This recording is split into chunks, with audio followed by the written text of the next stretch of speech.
Hello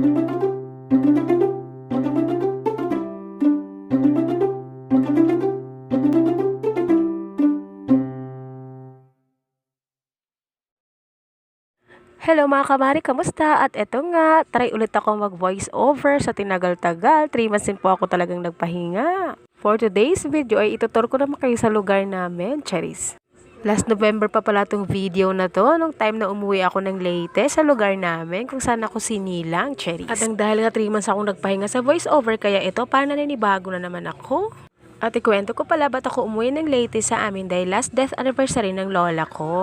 Bali, lola ko sa father's side. 5 po pala kaming umuwi dyan, yung 2 tita ko at 3 kaming magpipinsan. Dapat nga marami pa kami dyan, kaso yung iba hindi talaga pwede kasi may mga trabaho.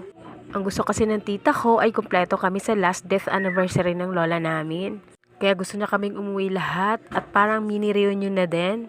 Tutusin nga talaga ay minsan lang talaga may nakakauwi dito. Kasi nga mas halos lahat dito na nakatira sa Manila. Bali, ang nakatira na nga lang doon ay yung isang tita ko at yung isang tito ko.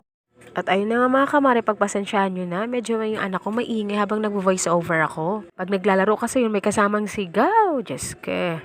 Sa mga hindi nakakaalam pala, mga kamari, ako pala ay isang Waray, Bisaya. Ang mama ko ay Bisaya pero taga Leyte din siya. At yung papa ko ay Waray, taga Leyte din. So parehas sila taga Leyte. At eto na nga, kagigising ko lang, medyo tinanghali na. O diba ang taray, feeling mayaman, Cherise. At tong pagkagising ko at pagkababa ko, yun na agad ang ginawa ko, mag-video. Bale, itong bahay na to mga kamari ay luma. Bale, nakailang renovate na nga yung tita ko. Hindi pa ganito yung bahay na to nung maliit pa kami. Bale, kasi dito din ako lumaki.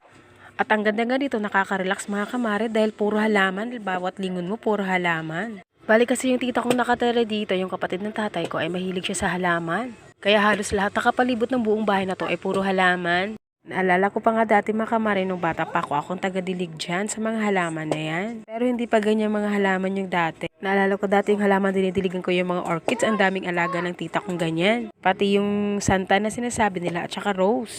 Dati kasi yung tita ko is college pa lang nun, kaya yan ang bili niya sa akin. Kaya tuwing hapon pagkagaling ko sa school yung kaagad ang inaatupag ko pagdidilig ng mga halaman. Kaya nga namimiss ko rin dito mga kamari kasi dito din ako lumaki. At hanggang dito na nga lang muna mga kamari, may part 2 pa yan.